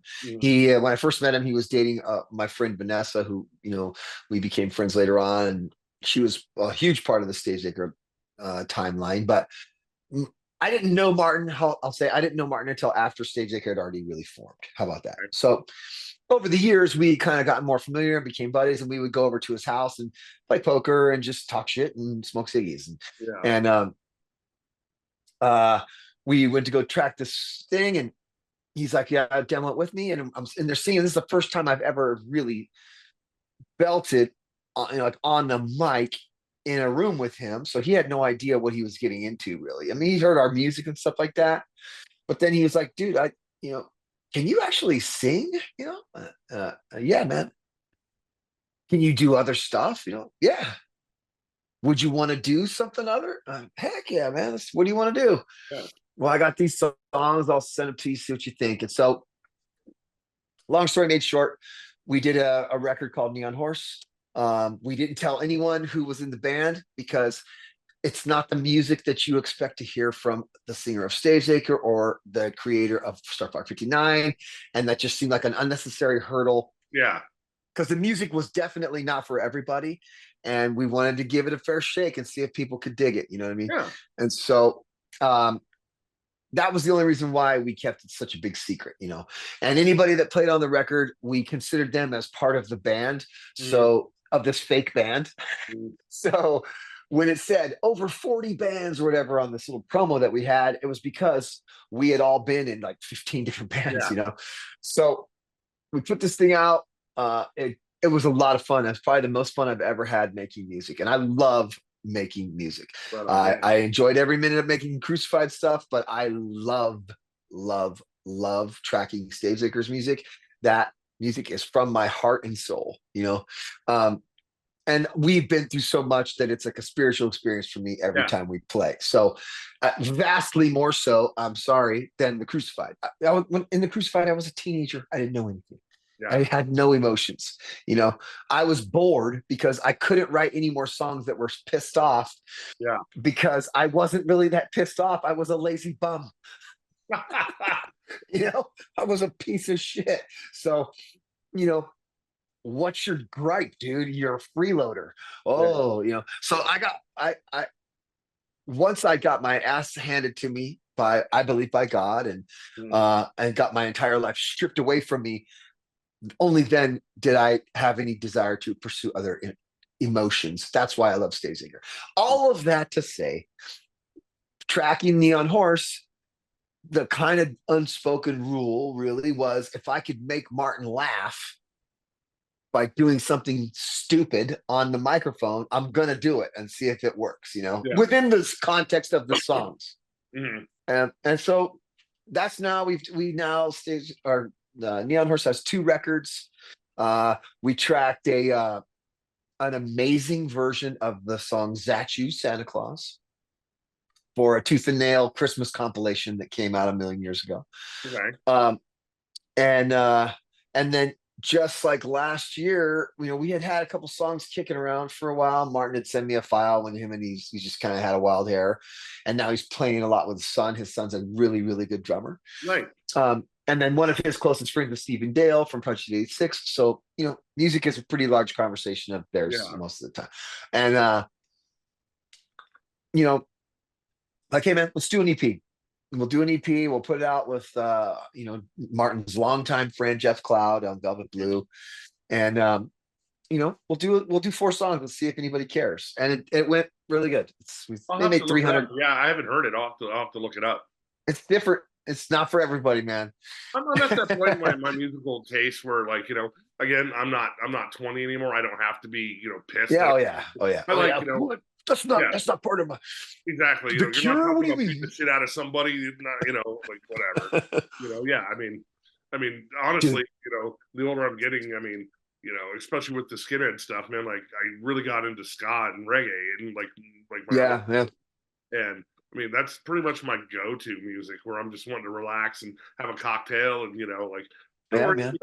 if I'm in the mood to throw on some heavy I do, but Same. it's like you know I can't do fests anymore. I Oh, can't. it bores me to death. Bores me Yeah, to death. I don't want Unless to it's hear like 40 bands that sound the same.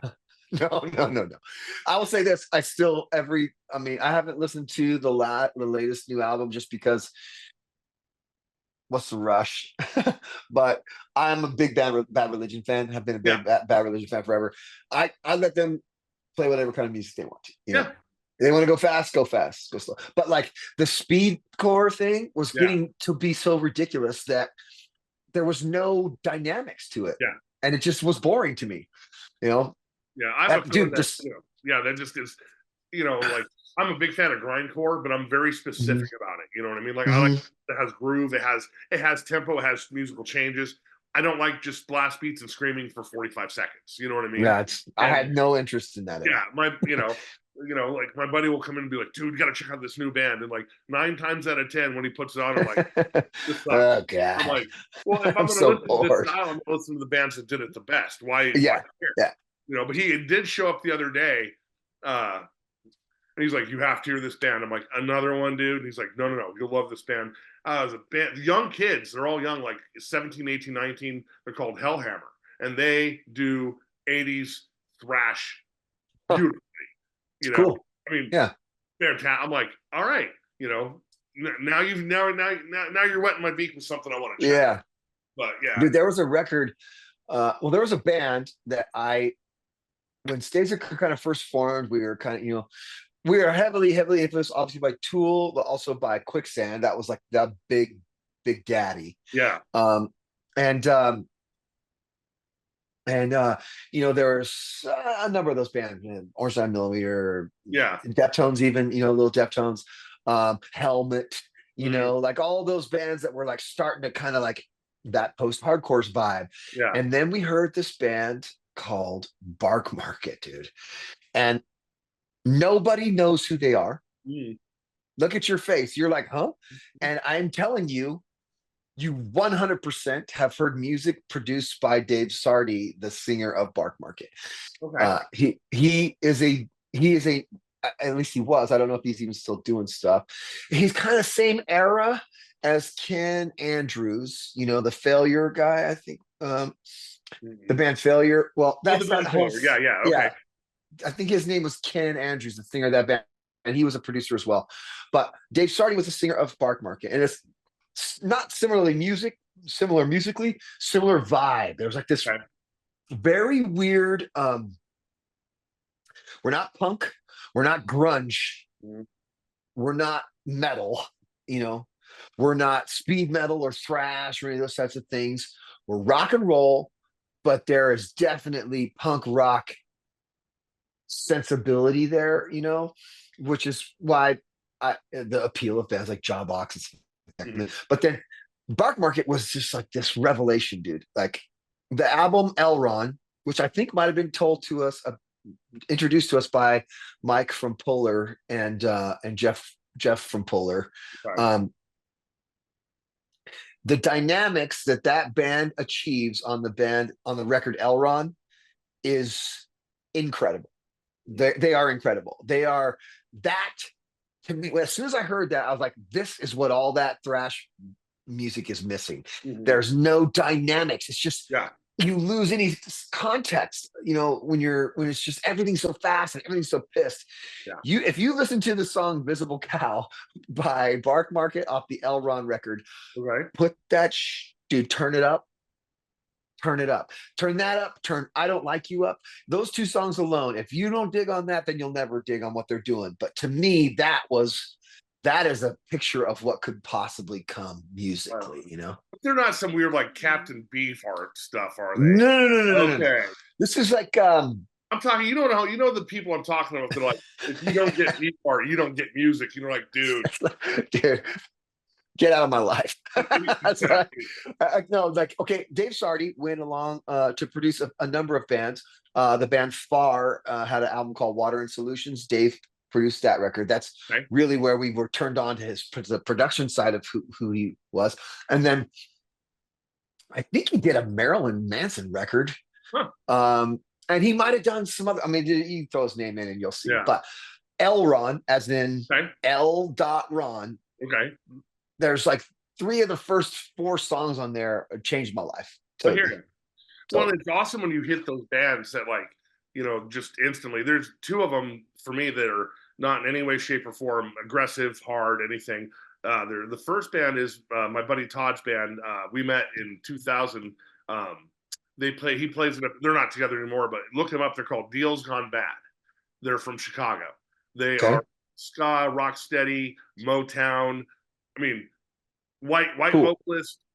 First time we played with them, we opened. I was at the bar, heard this dude's voice, and thought it was, you know, like Otis Redding singing. Oh wow! Out, and it's a white dude, and I was like, "What the hell?" Yeah. Like, I've said this before to many people. If I had to pick 3 albums to take with me to a desert island, they would be. And then there's another band from LA we saw about 7 years ago here in Kansas City called Jail Weddings, and they think of if Pulp Fiction were a band. Oh, no kidding. But in the best ways. Yeah, cool. Doo-wop, and I mean, they had like 12 members, and they played the yeah. You know, they played to 30 people, and it was literally one of the best shows I've ever seen in my life. Oh. So you have my email now. You're gonna have to send me some references. Yeah, man. I like anything that's good. You know what I heard the other day on, you know, the algorithm knows what you dig, so it sends you little weird stuff. It's a little bit different. And I heard the band Stage Bottles. Oh yeah. I think they're probably like a new Oi vibe type of thing. Yeah. They're not the Japanese, they're not Asian, are they? No, they're white dudes. No. Yeah, they're Americanos. Yeah. Yeah, they look like Caucasians to me. Yeah. But I will tell you, I'm thinking Brain Failure. That's what I'm thinking of, Japanese boy band. So. This Stage Bottles band are such legit skinheads that they would definitely are going to have difficulty explaining to people that they're not here as part of like a Hitler Youth thing or something. Yeah. You know, people never were going to get that, you know. Yeah, I mean, that's the thing. America has just this warped conceited idea of where the culture comes from and what it's about. Oh yeah. And they don't know. And Sally Jesse and all the idiots, you know, in the 80s that made that happen, you know. Let me ask you a question. Mm-hmm. Did you ever see the Oprah where she had the Metzgers on? Oh yeah. And all the skinheads were there, and there was like a couple dudes in the audience. One of them's a black dude, and one of them's a Jewish dude. And they're like, I am a skinhead. And the other dude's like, I'm a Jewish skinhead. Yep. And Metzger and those guys on stage were like, that's impossible, sir. Yeah. And when the black dude said, I will meet you outside in the parking lot, or something to that effect, I just thought to myself, like, I wish I was at the parking lot to see this happen. Oh yeah. Yeah, the guy that basically was pretty much the head guy in Ventura was a guy that I won't say his name, but he was good friends with Tom Metzger, and so I actually had been to Tom Metzger's house 2 or 3 times because he lived down in past Orange County, so we'd go down there for some barbecues. And here let me clarify something real thing. Like I never agreed with the ideology. I just liked fighting. You know what I mean? That was, you know, it was like I'm part of a you know, guys going out, starting shit, getting into fights. You know what I mean? Like, I lived in Huntington Beach for 20 years. Yeah. FSU was the band in Huntington Beach. FSU was fuck shit up, and they were absolutely, you know. Well, the Boston dudes. Oh yeah, I'm friends with some of those dudes. These dudes. What the heck was their band's name? Death Bore Dishonor. They're Huntington Beach band. I can't remember the name of them right now. Okay. But there was like FSU was like the whole big chant there. The joke was we're mostly just bumming lives, you know. Yeah. And in Huntington Beach, you know, it's all these uptight rich people. And I worked at a coffee shop that was very, very rough, and all the bands and all the punk rockers from town would go and gather there as the storm drain, basically. Yeah. But it was also a lot of skinheads. There was a really big skinhead problem. Java Jungle. I went there one time, and I was probably working, dude. I never knew it was you. I always thought it was until I read your book, because I was standing there going, that looks like the dude from The Crucified. You It know, probably was, dude. It and probably was. then you know, wrote in your book, you're like, John. I was like, that probably was him then. Yeah, I we was had there for some. a long time. Yeah, we had some homies down near Huntington. We used to like to go down and hang out with every now and then. And I Mhm. remember going there a couple times. And the second time we went, I could have sworn. Now I know. Yeah, that was probably working. Yeah, oh yeah, man. I wasn't there for, and I mean, I saw some wild shit in that Oh, building. I bet. I will tell you. But here's the weirdest part: we lost Hmm. the punk rockers that were Oh, there, bumming lives and trying to get rid of all these yuppies. We lost, man. yeah. That town is unbelievable. It is so terrible now, dude. It's there is zero vibe at all. It used to be such a fun, chill place, you Yeah. know. Even apart from all the drama at the shop, I Yeah. could just go to Huntington and chill, walk around. There's always going to be a good punk rock shop or something like that. Go get some records or something, Yeah. see some boys that here. But you know, now it's like it turned into a giant mall. I mean, dude, Yeah. it is so, it's been drained of any soul Oh, whatsoever. It's basically Santa Clara yeah. by the water. Well, that's even Hollywood now. I mean, when I was 17, 18, I was on my own and I worked at the theater and did security. And whenever shows at the Roxy or the Troubadour or the Whiskey or I can't remember the other place, needed extra security guards, they'd reach out and say, "Hey, you guys Yeah. work this night." So if we didn't have a show and I needed to make some money, me and my partner would drive down there and work. I mean, Yeah. I did Pantera there, White Zombie there, Body Count there, Slayer there. Oh man. Body count was not good, dude. The show was rough, though. Suicidal. I've done Suicide. The band I've done security for the most Oh man. actually knew me was Cheap Trick. I don't know how it That'd be worked. cool. No, they were cool Yeah. dudes, man. They were. Yeah. I've done security for them probably 14, 15 different times over like Wow. 5 years spent. But yeah, Yeah. but anyway, I took my daughter there. A couple like we go back to California every year for vacation. We hit the beach and whatnot. And so we went down to LA to go shopping at Amoeba one day. And my daughter's like, "Man, Dad, Hollywood's a shithole." I'm like, "You were out here in the fucking '90s, man, in the late '80s." I'm like, "This is Disneyland compared to what LA was That like." is a fact. I'm like, That is a "You don't fact. even know, bro." I mean, Oh like man. Hollywood on a Friday night back in Oh, it was 1991. terrifying, dude. Yeah. It was Sketchtown USA is what it was. Oh But yeah. yeah. It's like really? I'm like, you ever see those those movies, like where it's a post-apocalyptic and they have trash cans. It was, And she's like, yeah, I'm like, that's what it looked like. And she's like, if no. you I'm like, watch yeah, the movie Judgment Night, and then just imagine there's a bunch of crappy neon around there, and it's the yeah. same thing. Bikers All and those places were hobos. empty. There's no stores in anything. Everything's just a shell. There's some hype in there just getting junked out of his mind. There are bands of roving homeless punks who will straight up steal your life from you in the back Yep, streets. But don't forget to check out the stars. yep. You're gonna have to brush off the 12 nasty hookers that want to, have fun with you. Oh, But listen, man. I I do gotta. miss those days in a way where it's like things weren't so saturated with just Sure. like you had to learn how to be streetwise and smart fast. You know what I mean? Like now Yeah. it's just like I'm just gonna get on my phone and hit an Uber and I'm safe. Where it's like, dude, you had to find a payphone or Oh man. there was an instinct of survival that it taught you how to survive well. Oh yeah. Hey, let me use. Do they have any phones that don't have urine dripping out of them? Oh yeah. One of my favorite scenes is that movie Dragnet with Tom Hanks Oh wow, yeah. and they're at the park in the LA park trying to find a payphone. They keep pulling off and they're like ripped. He's like, "Hello, it's the president." It's like, yeah, like you couldn't find a working fucking payphone anywhere. Oh Hopefully, man. there's a 7-Eleven that's open 24 hours that you can actually go into that doesn't pull a class. And it was nuts. I was 14, and my parents would drive me down there and just drop me off and be like, "See Oh you wow, at yeah. midnight." Yeah. My parents were freaked out every time I went down. I mean, Fresno, my parents came from a pretty gnarly background, and they finally managed to get their kid out of it, and their kids are all in one piece. They weren't trying to hear about us going down to Los Angeles and getting Yeah. stabbed in back alley somewhere. Oh no, totally. One of the funnier shows is when Mortification first came to the States, they played down in Los Alamitos. And that was like about 110-mile drive for us. And dude, I begged my parents. I'm like, please, please, when am I ever going to get to Australia? But I can go. Yeah.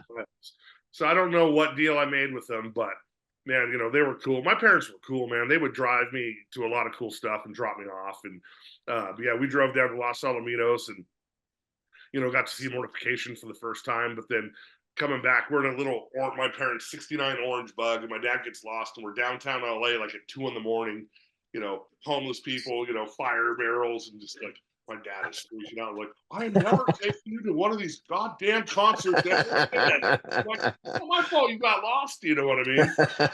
Oh, yeah. Finally made it home at like 4 a.m.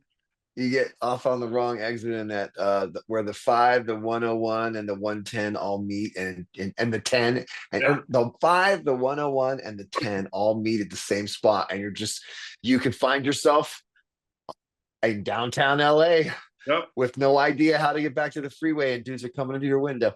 Oh yeah, it is, but I don't want my kids to go through that, but I'm glad I got it. You know what I mean? Yeah, I'm glad I got you, and then it's not that there anymore. Yeah, now it's all I don't have to do it again, Yeah, I don't want to live that memory. I don't want to Groundhog Day it. You know what I mean? Yeah. Hey, listen, man, I gotta get moving here. I'm sorry. You're good, buddy. I hear you. I was like, ooh, it's been a bit, man. Thank you for doing the show. I appreciate you. Absolutely, man. I'm sorry. I'm so absent-minded. I'm old, dude. I hear you. It's just, we all get crazy at work. So, but I've been busting Jeff's balls. I'm doing Mark, man. I got to do you next. He's like, why? Why is it so important? I'm like, because you guys are like the Pokemon. I got to catch them all, man. I got to catch all 5 Pokemon now. But tell him quit being such a baby. What's that? Tell him don't be such a baby. He'll be fine. He's gonna do it. But man, I appreciate all your time, man. And again, of course, not only the interview, but a lot of the things that your music has done for me for 30 years. Yeah. I mean, I'm glad to hear it, man. And I will say, and I don't mean this in a condescending way at all, dude. I think the journey that you're on and where you're at spiritually is at least honest, dude. Yeah, honesty is everything. I would recommend a book to you if I could. Okay. It's called The Sacredness of Questioning Everything. The writer of the book is named David Dark. I think you might enjoy that quite a bit. Okay. It was very helpful to me in a time when I was trying to figure out what is this. Totally. That's the one thing I always want to say on my show is that I don't have the answer. You know what I mean? This is my truth. Yeah. This is what I think. This is where I need to be for my life. But I just don't have the answer to anything other than I don't know. I don't know what's going to happen. I don't know if this story is true. For me, there's no evidence that gives me good evidence to suggest that it's true. So therefore, I have to just keep searching for something that I know is true. And that's, to me, that's the tragic part of it. For what is real, what you can see, what you can experience, what you can know beyond a shadow of a doubt, is if somebody gives a shit about you. Yeah, I was going to say life, humanity, freedom. That's the opportunity that Christian people in America right now, we don't have time for that. We're too busy trying to write legislation that's going to make people believe a way that we want them to. I mean, what could possibly go wrong? Yes. Yeah. It's not like we haven't seen this happen throughout history. Oh no, man! This will be the first time. But it's the meme from Arrested Development. Has it ever worked before? No, but it might work for us. Exactly. It won't. Yeah. All right, brother. All right, man. Good night, my friend, and thank you. Cheers to you, man. Thanks. Take care, bro. Bro.